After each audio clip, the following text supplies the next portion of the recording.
what basically corporate communication revolves around, and key things that someone who is starting their journey in the corporate environment should keep in mind. Sure. See, the one of the key things and what I wrote, and let me explain it further, right? The most important thing that I tell people is stakeholder management. Now, just to give you and the audience here a background, I'm a true project manager by heart. What I mean to say is that I do everything in terms of project management, even thinking many times. And there's a concept called as agile. So I truly love it and I try to live with it. So that's why my words are also, there you will find these as buzzwords. Okay. So stakeholder management. What it means, it's very simple, right?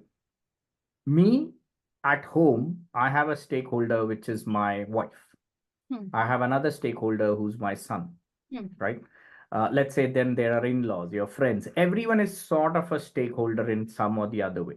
Now, the standard definition is that the stakeholder is somebody who can influence your work positively or negatively. That's a standard definition. What it means is that as a person, as a leader here, okay, you want to make sure that you understand all the people you're working with. Right. And when you understand that better, you'll also understand whether this person is positively impacting the work or negatively impacting the work. Okay. And both are good sometimes, right? Because it's like a devil's advocate someone is playing. Correct. So that's one aspect. So that's the most important thing in terms of corporate communication, is that if you can manage your stakeholders, and this is where then all the breakups happen. How do you manage them? You manage them with the right attitude, you manage them with a certain body language, you manage them with a certain voice. You have to show authority. Sometimes you have to be clear. You have to be your voice should be with conviction, basically, right? So those things play into picture. How do you handle conflicts?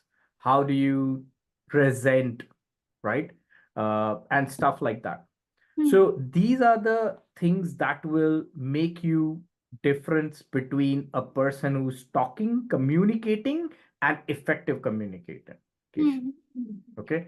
And that's the key, right? That's the key. It's all about effective communication. If you want to thrive in the corporate world, you gotta make sure that you understand this corporate lingos. Okay. It's not just the words, it's the behavior. Okay.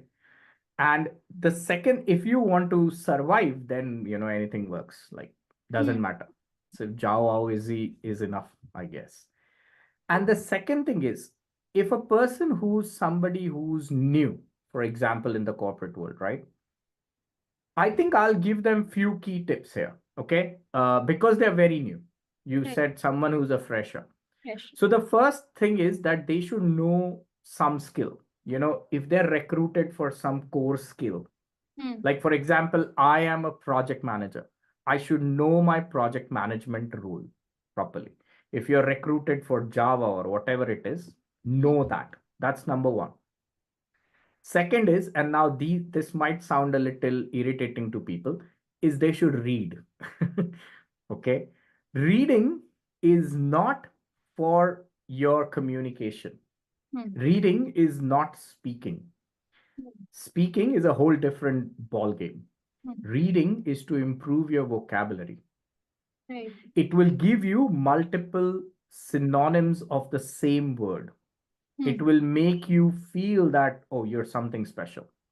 Right. And this is my suggestion to reading, is that you read 6 books in a year, pick 3 non-fiction, pick 3 fiction. The reason to read fiction is because it will help you story tell. Right. So same boring things that you want to share to your organization, if you can story tell it, even in 90 seconds, you can do that. But if you can do that, it will be helpful. And fictions can help you evolve that, whole thing in you, because it's such a lovely, amazing stories, right? And the third point is, I want people to write on LinkedIn. What I mean to say is that take one thing and write on LinkedIn, because here's the thing, okay? Everyone understands things in their local language. Right. They convert their local language into English and they speak. Okay. That's one thing. Second is your spoken language and written language is completely different. You Hmm. can't do the same. That's why मेरे यहाँ पे जब मैं project management में एक session लेता था तो I used to open my session by saying I love you, and I Okay. used to look at the reactions, because these same three words can annoy someone, can make somebody like, oh, Amit is so sweet, and somebody will like, pagal ho gaya kya? Right? So the interpretation is different. Hmm. That's why writing is important. Hmm. Okay. And the next one is journaling. Now, what does that mean? I don't want people to write stories and stuff. All people has to do is simple, is write every day उन्होंने क्या काम किया. Hmm. You know why? Because when you're sitting for the appraisal, you will have so much of data that nobody can tell you what you didn't do or do. You Hmm. will have proof and you will have everything to showcase saying that I'm the best person you can have. Else I'm leaving. Hmm. That's why journaling is important. Hmm. And the last one is, I know it's a long list, right, for them, but I think the last one is try to be that go to person. The go to person is somebody whom you can go to and be a reliable person. Hmm. Like, hey, Anjali, I want you to do this work, and I can rely on you that you will do this work, or at least you'll come back to me saying that, no, I can't do it. Right. Hmm, hmm, hmm, hmm. No, these all these 5 points are really important. Be it, the power of storytelling, or be it journaling, or being a go-to person.